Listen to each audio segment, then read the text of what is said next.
Welcome to the Candidates Forum for Marin County Supervisor, District 5, sponsored by the Marin chapter of the League of Women Voters. I'm Judy Bensaka of the League, and I'll be your moderator. With me also as timekeeper is League member Nancy Bell. The two candidates with us today are Judy Arnold and Tony Schroyer. They have been invited to make opening statements of 3 minutes each, and we'll begin alphabetically with Judy Arnold. Thank you, and thank you to the League of Women Voters for the civic duties that you always perform. I have the honor of advocating for our families and local businesses and the responsibility of keeping the balance between progress and protection. Nevado may be a small community, I think we like it that way, but we lead on big issues. We seek to be good stewards of the land. We are active addressing the impacts of climate change, as well as taking steps to reduce our footprint personally and in local government on the planet. And we believe in the opportunities for independent living at every age. Together, we have accomplished a lot these past 4 years. I was chair of SMART for the 4 years that we were bringing the train in. It is up and running and exceeding expectations. I worked with Assemblymember Mark Levine to reduce housing density for any new housing proposals. And the South Nevado Library expansion in Hamilton not only improved the library and doubled it, but it created a broader learning center and a makerspace. So what's next? As chair of the Disaster Council for the county, we are tackling emergency preparedness. We're going to get SMART to Larkspur in 2019, and we're going to finish the Nevado Theater. I remember the first time I saw Marin. It was the most beautiful place I'd seen, and I still can't imagine living anywhere else. And you know, I'm not alone, because I will tell you what impresses me most about Nevado is the warmth and determination of the people who live here, and the constant passion to improve. I consider it a privilege to serve this incredible community, and I would like to continue doing that. Thank you. Okay. Tony Schroyer, opening statement. Hi, I'm Tony Schroyer, and I want to thank the League of Women Voters for hosting this debate. I was asked why I was running for supervisor. My response is, there is a better way of running government. I think there's a better way than having rat infestation in the county cafeteria and in public housing. I think there's a better way of restoring the Nevado Theater than leaving it a hole in the ground. Only repairing 16% of the potholes in 10 years doesn't even make a dent. There is a better way. You have to decide what you want. Do you want a successful businesswoman, or do you want a professional politician? A successful businesswoman will listen to the people.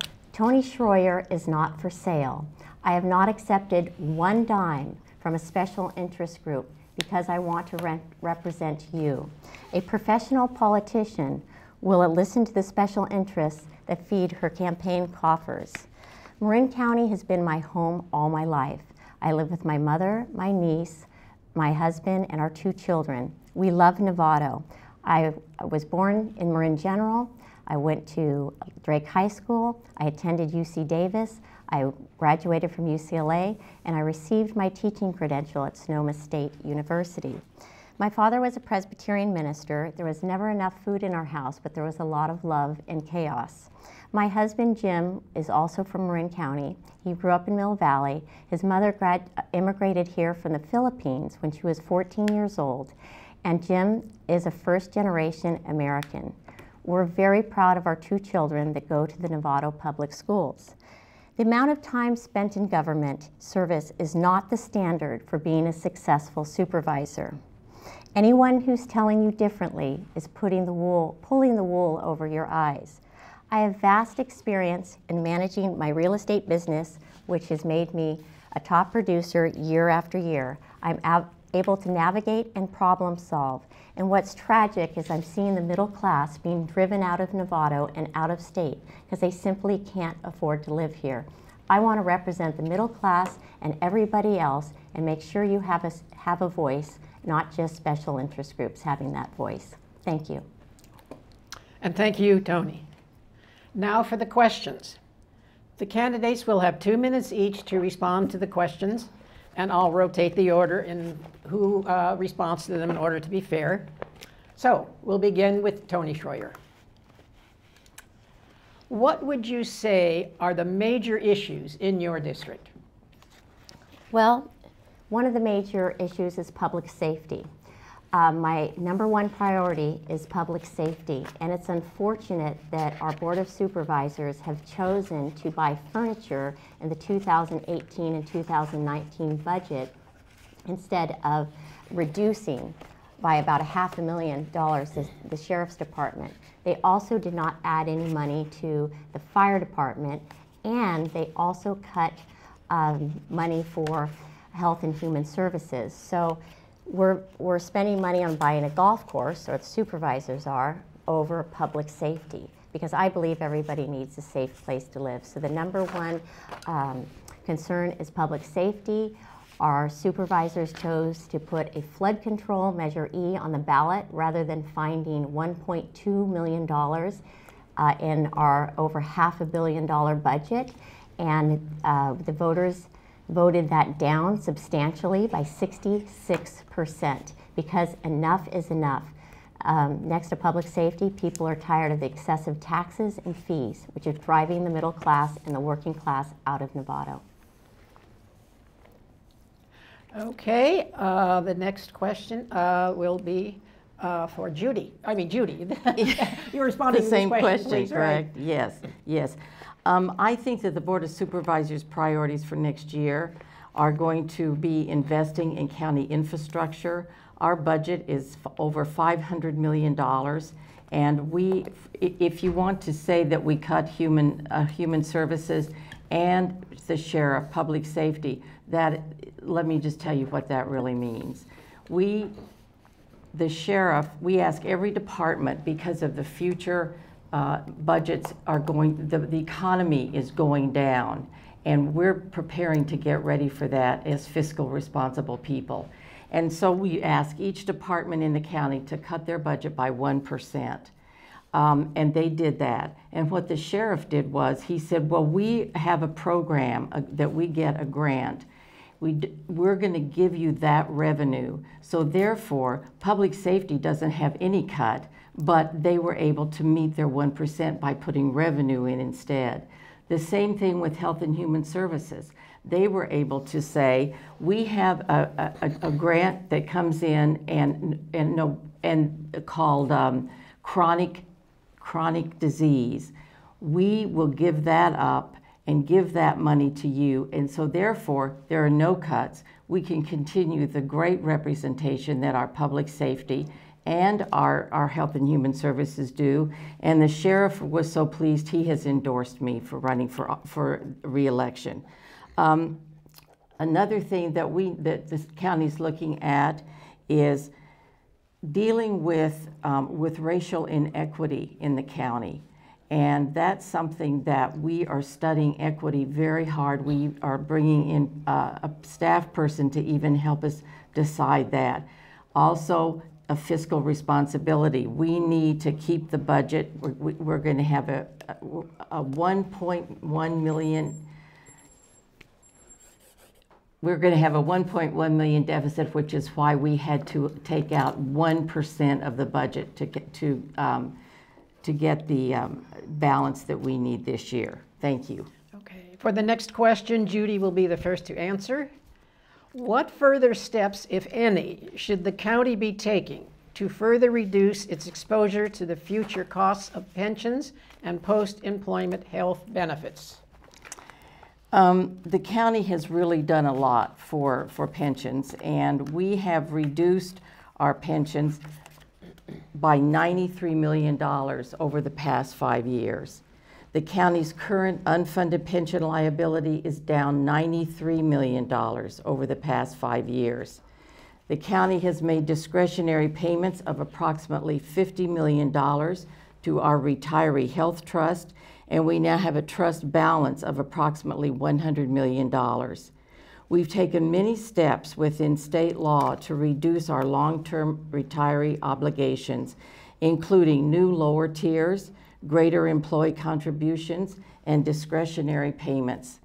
Specifically, I am proud to have supported and enacted while supervisor, capping the annual cost of living adjustments at 2%, enacted reform to base the calculation of pension benefits on a 3-year average, created a new lower-cost retiree health plan for employees hired in 2008 or later, and raised the retirement age with a new miscellaneous retirement tier of 2% at 61.5, where previously it was 55. And this is what we negotiated with the miscellaneous bargaining groups. And we required employees to pay 50% of the cost of any COLAs and 50% of the cost for enhanced formulas. Tony. Before I get to the pension question, which is a very complicated issue, I want to respond to what Judy said about, or my opponent, about racial inequity. The good people in Golden Gate Village, which is public housing, the Board of Supervisors are in charge of Marin Housing Association. The Marin Housing Association are the landlords, the property managers of Golden Gate Village. Some of the units, and I've seen them, are absolutely rat infested, numerous code violations, are uninhabitable and unsafe. And it's been so bad that there's legal aid is involved, as well as another attorney, to get these units up to code. So the protected class, a lot of them live in Marin City, and my opponent has done nothing to help them. With regard to the pensions, my opponent is heavily funded, and she has been, and you can look at her 460s, by the unions. The taxpayer does not have a seat at the table. So we need to bring in, and under the Schroyer for Supervisor, we will have taxpayers involved in the conversation of negotiation. Moreover, I want to make it clear that we have to honor our contracts. We do have to honor our existing contracts, but we have to stop kicking the can down the road, which our career politicians have been doing. And if I was a government employee or retiree, I'd be pretty nervous, because with the freewheeling spending of the Board of Supervisors, we need to put more money into the unfunded pension liabilities, which is hundreds of millions of dollars, and address these hard questions now. We have to get people sitting at the table and resolve this pension crisis. Okay, Tony, you'll be the first to answer the next question. How well do you think Marin is prepared to prevent and fight fires? How could we improve our firefighting capabilities? Well, that's an excellent question. And a recent fire expert gave our firefighters in our county, it's not the firefighters, but the county, a grade of A in fighting fires. We love our first responders. We love our firefighters. They're doing a great job. But the same expert gave the county an F grade for fire prevention. We need to do better in our open spaces and remove the brush and all the dead trees that are abutting people's property. If you go up to Roland in Nevado, you will see a lot of dead trees and brush that needs to be cleared. The people, the public, need to be involved too, and start with illuminating their addresses on their mailboxes and on their houses, so that that the firefighters and first responders can get to them quickly. We also need to have plants that are fire resistant, and make sure there's 100 feet defensible space. But we need to do a better job in our open spaces. Judy? Yes, I would like to address the F from the tree expert. That was the person that said that, and that was quoted as saying that, is Ray Moritz, and who, by the way, is a big supporter of mine. And when I asked him about that, he said the F was not for the way the firefighters or the county is prepared. The F is for the treatment of some of the trees that need to be dealt with. I am the disaster chair for Marin County, and we had a meeting after the fires in Sonoma with with the first responders from Sonoma County, and they came in when our first responders were there and told us what they could have done better, what some of the problems were, etc. And then we had a meeting with our first responders to have them tell us their feedback. And after that, we had a public meeting. The Civic Center was filled with people, and they asked questions and gave us some great ideas. So now Supervisor Rodoni and I, he's the other person on the committee, are going to bring a project to the Board of Supervisors for them to vote on if they would like to do this.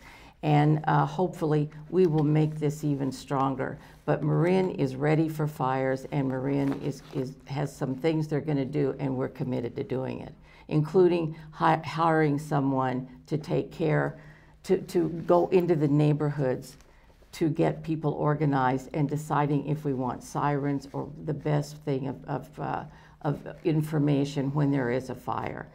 And I think we had a full house. I want to say over the past 4 years, I have never seen my opponent at any public meeting. We have never heard her voice on fire or other things, and now we're getting a laundry list of things that are wrong, and most of them really are half-truths. Okay, Judy, you will be the first to answer the next question. All right. What further steps can the county take to work with citizens, cities, and towns to address the ever-growing homeless problem?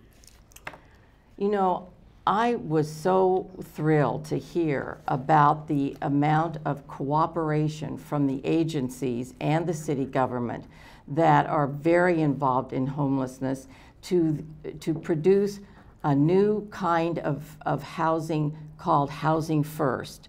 And what that is, and we have already, well, let me just backtrack. What that is the theory behind it is you treat the people that have the biggest problems out there that are homeless: mental health, alcohol, drug addiction. And those people, you provide a housing for them and then do the wraparound services. And so we have placed 30 people so far, and this is a project that is supported by the San Rafael City Council, Homeward Bound, Ritter House, St. Vincent's, and Nevado. And we're working and have had great success, and we are now looking to get 44 more houses to take care of the people that are, the homeless people that are the worse off. It's a problem that continues here, and I think this time we are moving toward a strategy to really help those people that need help the most. Okay. Tony? Well, I'd like to respond what my opponent said about me. She's never seen me at any meetings. I'm a boots on the ground community leader, and I've been at meetings that my opponent has not been at. One of which was at a Larkspur meeting about firefighting, and it was kind of interesting because there was a lot of firefighters there, and we were at filled over capacity because people were so interested about the fire. But I am very, very involved in Nevado, and I am well respected in the community for the things that I do. In regard to the homeless situation, Homeward Bound has done a phenomenal job of homelessness with Next Key, with Oma's Village. There is a new proposal, and I fully support it, of 50 units to be on Homeward Bound's property with old buildings, and to tear them down and to make 25 units for our veterans that are homeless and 25 units for all others, for a total of 50 units. And it's going to be a great project, and I'm happy to help in any way I can to see that into fruition. I do support Housing First, and I do support Laura's Law, and Nevado has been a leader in affordable housing and in dealing with the homeless situation. Okay. Tony, you'll be the first to answer the next question. How would you assess the state of Marin's infrastructure? How might we ensure adequate infrastructure for future needs? Well, in my profession, the first thing that comes up is sewer laterals, and that's something we talk about in my industry quite a bit. We have sewer pipes that are old, clay, and decaying. And I'd like to see grants or more grants, there's a few, but a better push for more funding, for loans, because we've run out of money with the sanitary district in some years, to help our sewage situation. Also, too, with septic tanks, the San Geronimo Flats was going to be a great program with the failing septics, which is a big problem in the winter with groundwater and human waste. But with the supervisors buying the golf course, that San Geronimo Flats program has been obliterated. So we need to deal with our human waste and infrastructure. Judy? Yes, the county this year, when we prepared our budget, besides getting a 1% cut from each department to get us through the downturn that we expect to come, we are setting aside $2 million every year for infrastructure. Some of our buildings have been there since the 60s. They, especially our Veterans Center and our Civic Center roof, we're getting a new roof there. So we are dealing with infrastructure, with roads, with bridges, with buildings, and we're doing this each year to upgrade this because we need to, and the people deserve this. And I think that people can say that there are problems, and people can say that we've chosen to fund something and not funded the other. And really what it is that whoever says that, people don't understand that in a county budget of $500,000, you have buckets where certain funding goes. And so you can't say, well, we're going to buy a golf course instead of doing this. That just is not the way you govern. And so I hope that we're going to have a question later about the Golden Gate Village and about the golf course, because I'd like to speak to that. I'd like to speak to that more. Okay, Judy, you'll be the first to answer the next question. What is your position on consolidation of the county's special districts? Well, I served on LAFCO, and I understand how many special districts we have, and I also understand how when you try to get them to merge, it's like World War III. Their people love what they're doing. They love their special districts. They love the people that they selected, which are local people. But clearly, merging some of the special districts, some of them, it makes sense. And I think that it's something that we could look at just as a form of good government. So I would certainly support looking at it. I know at LAFCO we tried to merge some of the sewer districts together. That did not work.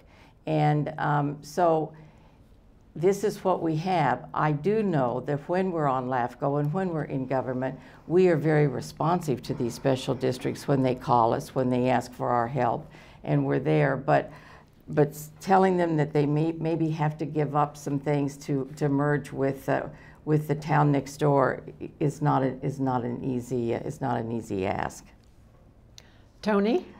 Well, anytime we can stop government waste and top-heavy government is something I'm for.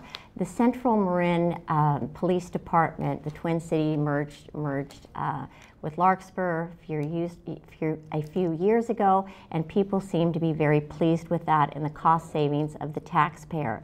We see in the school districts when there's another tax or somebody else hired to be a part of that tax, so we get admin heavy. So consolidation of our government any way we can that makes sense, I'm absolutely for. And I do want to say something about the budget to respond to my opponent. Yes, the good people of Nevado do understand, and we did understand that there was $1.2 million every year in the budget for flood control, but no. The supervisors wanted to tax us again and again and again, and we were already paying for it on Measure AA. So the people of Nevado do understand, they do understand the budget, they do understand the waste, And that's why they're so supportive of my campaign, is because they know that I'm not a rubber stamper. I'm going to question staff, and I'm going to get actuaries that aren't consultants, that are actually citizens of Marin, to look over the budget and see where we can cut waste and where we don't have to remodel offices and get expensive seats. Tony, you'll be the first to answer the next question. What locations in your district would be suitable for workforce housing to be built in? Well, workforce housing is a very complicated issue, and I think what we need to look at is jobs. I'm not hearing about jobs when we hear about workforce housing. We used to have a lot of tech companies in Nevado, and many of those have left. So we need to incentivize businesses to come to Nevado. And the state of New York has had a great success with streamlining, business approvals, permits, and getting jobs. So we need to have jobs. Where specifically in Nevado, I'd like to get the community's input, not the state's input, but the people's input as where those places should be, where we can create more housing. Nevado does a great job with providing housing and affordable housing. We can do more, but we need to have the community's input and seeing where we can put specific sites. Like I was part of the ad hoc group who chose sites of where potential development could be. The good people of Nevada want to have local control, not state control where the state is telling us what to do. And I will advocate for the people, not the special interests that our career politicians advocate for. I'm for the people. Judy? Yes, the county is working very hard to preserve and contribute more workforce housing to this county, and especially now so after the fire in Sonoma County. And so what we have done is we are working with the federal government in taking over the Coast Guard housing in Point Reyes to be affordable housing. We have purchased a mobile home park in Woodacre that is home to low-income individuals. We are looking at how we can provide more workforce housing so that the 60,000 people that come into Marin every day to work can stay here and have a place to live. And we're doing that by trying to preserve the housing that's here now. SMART is having a terrible time keeping system engineers because they come here and the cost of living is too much for them and they leave. And I just want to say, a shout out to SMART. You know, my opponent ran the campaign to repeal SMART, and thank God that didn't happen, because we now have a robust alternative to automobiles on 101. And we can, from August 1st to August 25th to April 1st, we had over 400,000 passengers riding the train. It has been so successful, we've ordered 4 more cars. So, for affordable housing, I also want to say that I was one of the founders with Charles McGlashan of the Marin Economic Forum, which is an organization composed of 40 businesses, small businesses, large businesses, that we look to bring in jobs that will work well in Marin, like our biosciences, like our food and agriculture, and that will also help with the housing. Okay, Judy, you'll be the first to answer the next question, which looks like it's going to follow up what the last question said, with a little different emphasis. Marin's traffic congestion is created by its residents in general and by workers commuting into the county. Mm-hmm. What are your suggestions for dealing with this problem? Well, as I said, I think SMART is going to be a help, and I think that we're seeing that happen. I also was very proud to bring the Damon Connolly's suggestion to the TAM board, who voted unanimously to put the 3rd lane on the Richmond-San Rafael Bridge. That has made more of a difference than anything you could imagine just in the short term, because the traffic would back up all the way from the Golden Gate Bridge to the 580 turnoff. Now it goes much faster.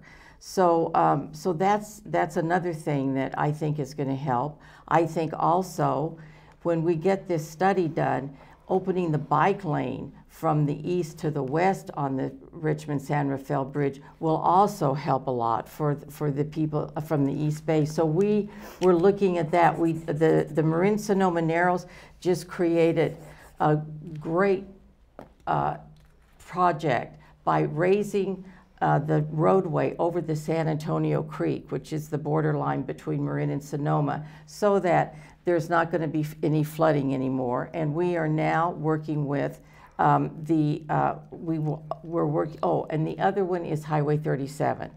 I'm on a committee with supervisors from the 4 counties: Napa, Solano, Sonoma, Marin. Senator McGuire and I were able to get $6 million from Caltrans last winter when 37 was flooded for 21 days. Caltrans came in and did a fix. It's not a permanent fix, but at least it opened it up. So there are things that are happening, and there are things that we can do to help people in their commute and to help people get around. And that's what we're doing. Okay, Tony.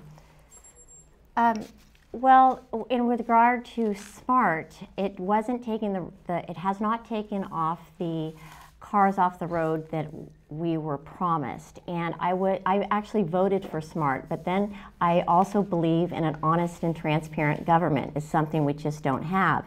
And SMART told us that when we voted for it, it was going to go all the way to Larkspur, and at that time it was going to be half a train, and there was a lot of how do we say, half-truths, non-truths, and so I wanted to have complete transparency, and that's why I was not in charge of the repeal SMART, but I was part of it.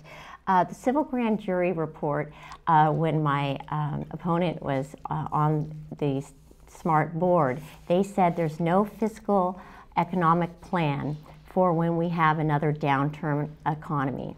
And this same civil grand jury report basically said the board members don't have a grasp on the financial aspect of SMART. There are a lot of cost overruns, and if elected supervisor, I'd like to be on the SMART board to make sure it's as fiscally responsible as possible.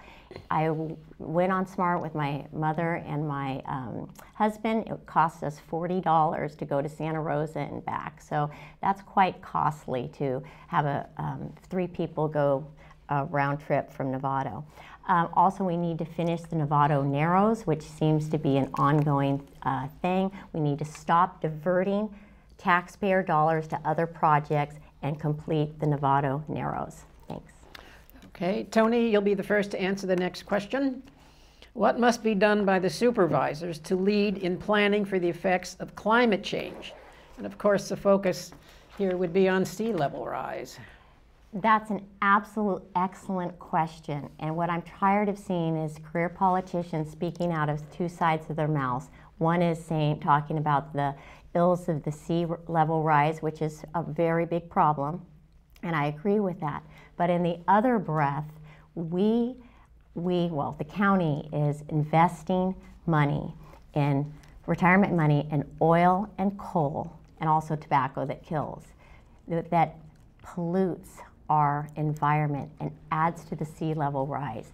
So what the Board of Supervisors could be doing, and what I would be doing, is asking the 4 appointed members on the board to divest in oil, to divest in coal, and stop investing in products that kill people like tobacco. So Marin County is being very hypocritical. They're saying in one breath, let's stop sea level rise, when they're actually contributing to it with county funds. And oil companies contribute to fracking. So if we're investing in oil companies, we're investing in fracking, and it's wrong, and it needs to stop, and there's other ways to invest to make money for our retirees aside from products that the oil and coal companies and tobacco. A tobacco death is a horrible, cruel, cold death. So let's start practicing what we preach at the county level and set the examples for other counties. Judy? So the question was, what are we doing with climate change and sea level rise? And that's what I'd like to answer. The county is, well, let me just say that everything our county does revolves around the environment. That's really who we are. We are parks, open space, ranch land, and the environment. But what we are doing for climate change and sea level rise, we are doing a study on Highway 37, which is below, a lot of it's below sea level. We are doing a study, and if RM3 passes, we are going to have the money for Marin to do a study on how we can deal with the levees that cause the flooding on the Nevado side of Highway 37. We're doing Operation Drawdown, which is like a local project that we can do where we are going to reduce our greenhouse gases below 1990 levels. And we're doing it through talking to the schools, through the community. And then at the last TAM board meeting, we just allocated money to electrify the county. By that I mean electric cars. We just bought 2 electric buses, the Marin Transit District did, and we are seeing more and more electric buses. I'm very proud of the city of Nevado with all the chargers they have. I myself have an electric car. I can't imagine not having it and having to go to a filling station, which I haven't for months and months.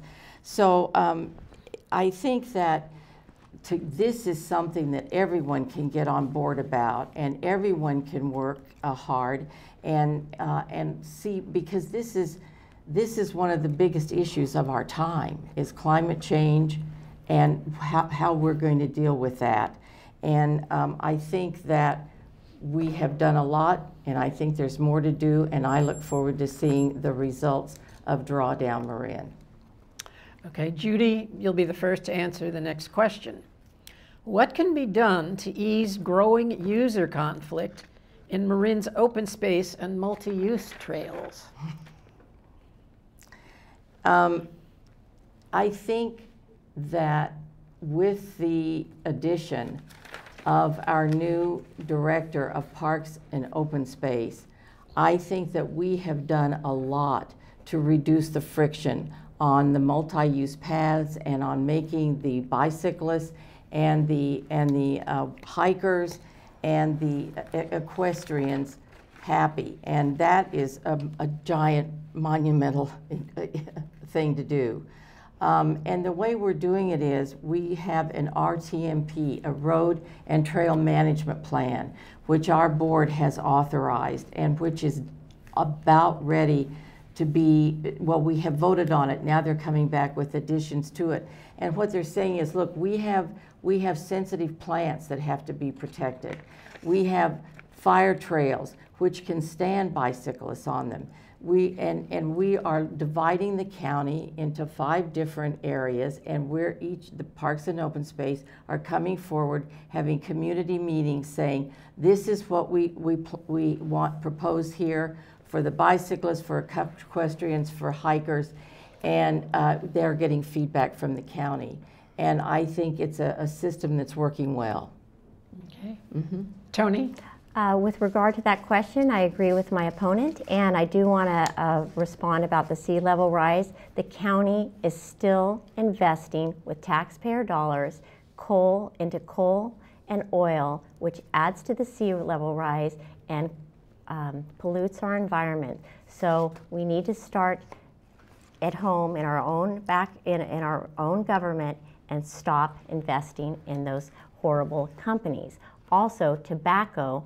We know what tobacco does. It's more addicting than heroin, and we need to stop investing in that with our tax dollars. And nobody is showing leadership on the Board of Supervisors to say, stop investing in these companies.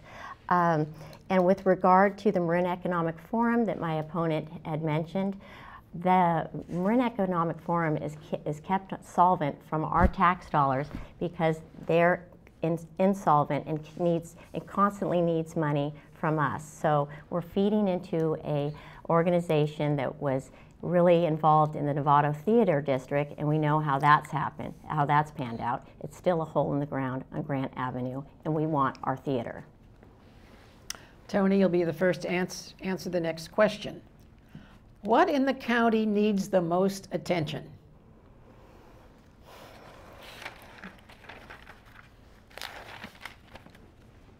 Well, the most attention.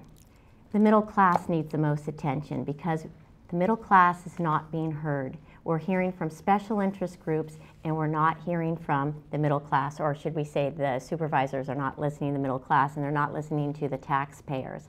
The taxpayers are paying for things that they don't want to pay for. For example, the golf course. We need public safety. And I disagree with my opponent with regard to public safety.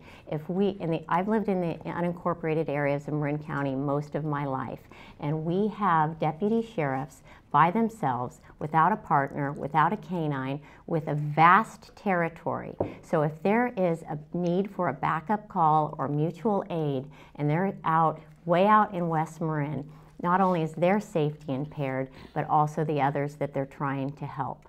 So we need to listen to the middle class and the taxpayer wants public safety, and they want to stop the fiscal irresponsibility of our Board of Supervisors. They'd rather have public safety than furniture or new offices. Judy? I think the priorities of the Board of Supervisors should be preserving affordable housing, prioritizing racial equity, investing in county infrastructure, climate change and sea level rise, balancing the 2-year budget, and emergency preparedness. And I think we are on top of all of those things as we go into 2018, 2019, 2020 budget.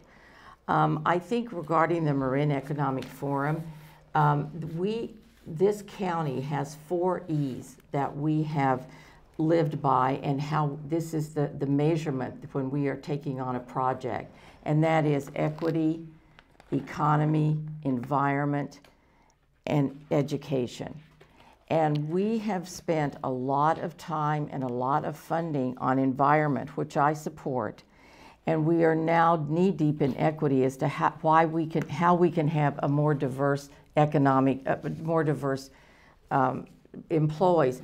But the county hasn't started paying attention to the economy until we had the recession. And suddenly they said, you know what, we need to start helping the Economic Forum. They've done studies, they have told us what jobs will thrive here and what we should concentrate on. And I think that this is a very worthwhile thing that is helping. They just had a meeting this morning at 7:30 this morning on how they were working to provide for the additional biomedicine. Marin is becoming the hub of biomedicine and biotech. And the Marin Economic Forum has helped bring those industries to the county, and has helped keep them here when they need to go through the government red tape in some of the cities. So I think that's very important. And I also think that MSERA is a totally different agency that handles all of the pensions and where their money goes. The supervisors have nothing to do with MSERA, and that stands for Marin County Employee Relations Association. Okay, Judy, you're the first to answer the next question. What are your greatest strengths? I think I was a good mother, but we're not talking about that. I think my greatest strengths really are this. I'm responsive, I'm accessible, and I'm effective. And I think that being a supervisor takes a lot of experience to understand what the job is. I was the county's first supervisor aide. I worked for 2 state senators, one of whom was the pro tem of the Senate. I was on the Nevado City Council, and now I'm on the Board of Supervisors. And every day I bring that breadth of experience into my work to help the constituents. And I think that's the strongest. Okay. Tony? Well, my strongest points is I have incredible work ethic. I've been blessed with unbridled energy. I'm a successful businesswoman. I've been top producer year after year, not only in this company, but in companies that I have worked for before. I was an executive at JP Morgan Chase, and I have great negotiation skills. We don't need to hire another consultant because I'm a good negotiator. I have great problem-solving skills. I have great people skills. Right now, I deal with people's most valued asset and walk them through a lot of financial difficulties, a lot of deciphering contracts. I deal with contracts every day worth millions and millions of dollars. And I also have a great financial background. And it's important to have somebody that knows that taxpayer dollars don't grow on trees, and that having the private sector experience needs to be brought into our broken government. Okay, Tony, you'll be the first to answer the next question. Oh, me? Or Yep. did you say me? I'm sorry. Yeah, Oh, okay. Tony, Sorry. yes. Sorry. Okay. What would you plan for Joint District 5 and Nevado initiatives? Okay, repeat the question. I'm sorry. I was thinking, just so I was thinking about Sarah. I need to respond to this. We need leadership on the Board of Supervisors, and we need leaders to say, stop to the 4 appointed board members that the supervisors appoint and say divest. It's very serious. Tobacco's killing people. But continue. I'm sorry. Okay. Respond to the question, because that's very important. Okay, I'll repeat the question. Yes, please, thank you. Okay. What would you plan for Joint District 5 and Nevado initiatives, since basically you represent both areas? So what would be good joint initiatives?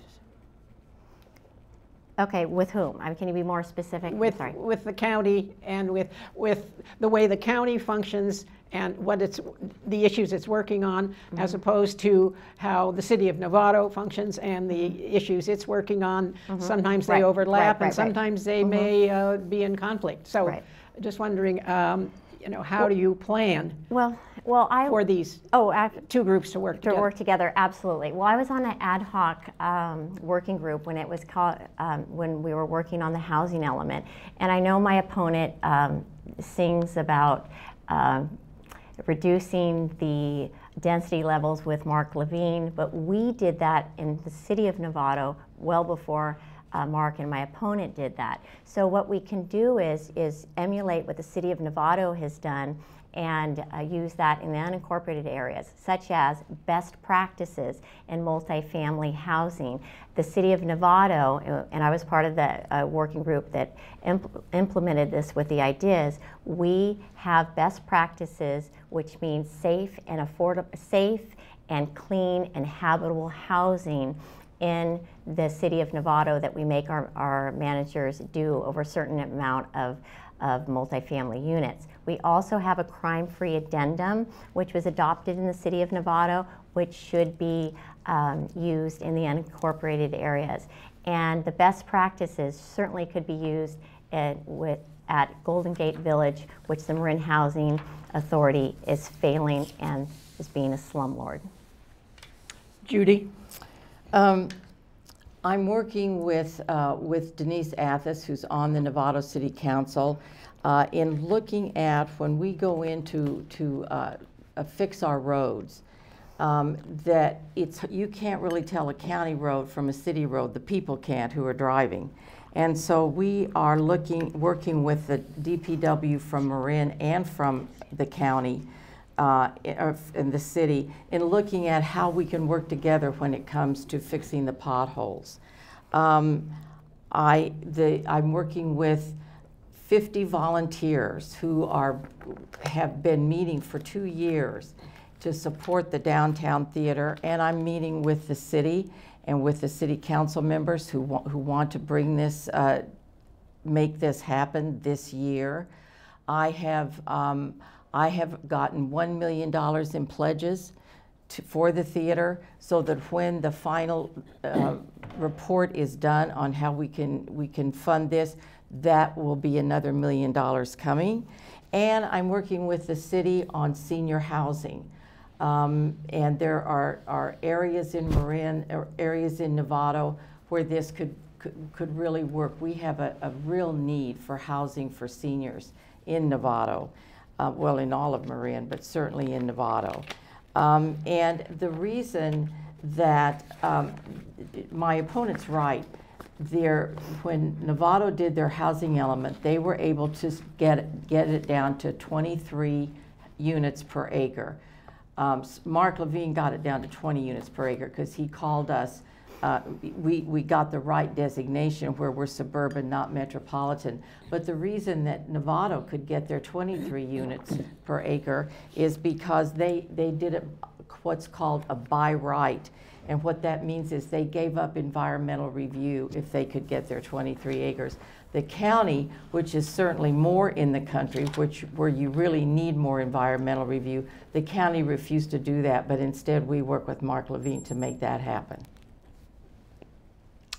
That concludes our questions.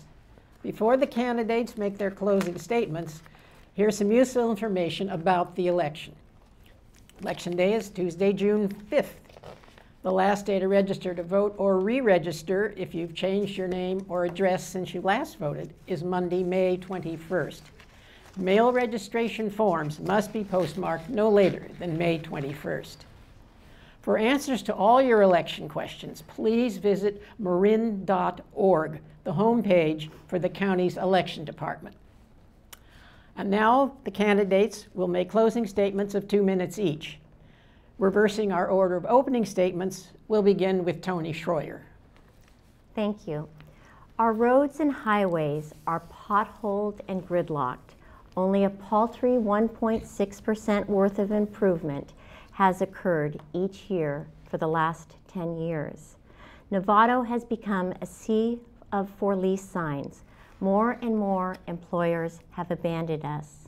The business forum created to bring back jobs has become nothing more than another tax burden. There's money to buy a golf course and other pet projects, while our flood protection, sheriff's department, and health and human services suffer. We were promised a theater on Grant Avenue over and over again, but now we have nothing but a hole in the ground. A fire prevention expert did give the Marin County a grade of F. We pay some of the nation's highest property taxes we still find up to 12 extra assessments on our bills with promises of more to come. How did we get into such a mess? I am accomplished in record in business and as a community leader. I understand when it's the right time to compromise and when it is time to toe the line. I will bring fiscal acuity to the Board of Supervisors. My allegiance will be in everything I do will be for the people of Nevado and Marin County and not special interest groups. I want to thank over 400 endorsers, people like you and me that want a better tomorrow and want to be represented. For more information, go to TonySchroyer2018.com. My family and I hold Nevado close to our heart, and as your supervisor, I will work tirelessly every day for Nevado and her people. It will be an honor to be your supervisor. I respectfully and humbly ask for your vote. There is a better way. Judy Arnold. Thank you. Some people right now are looking at the future and they see something to be feared or attacked. Does that sound familiar? The anger and vitriol that have consumed our national government sometimes ends up in our local government as well. But I believe we are one community and our future is optimistic. I don't see doom and gloom at all. Now is not the time for do-overs. My opponent is the same one that was here 4 years ago. Throughout the years, my motivation and inspiration have been the privilege of your trust and the pleasure of your partnership. You have entrusted me to preserve the natural beauty here in Marin, to preserve the fundamental values we cherish: safe neighborhoods, fairness, inclusiveness, civility, hard work, and building a sustainable future which includes fiscal responsibility. I am experienced, effective, and responsive. I would be honored to continue to serve you, and I would appreciate your vote for re-election. For more information on what I've done and who is supporting me, please go to judyarnold.com, and thank you very much. And that concludes our debate. Thanks to the candidates for running, thanks to Nancy for timekeeping, and thanks to you, our audience, for watching and voting. Thank you.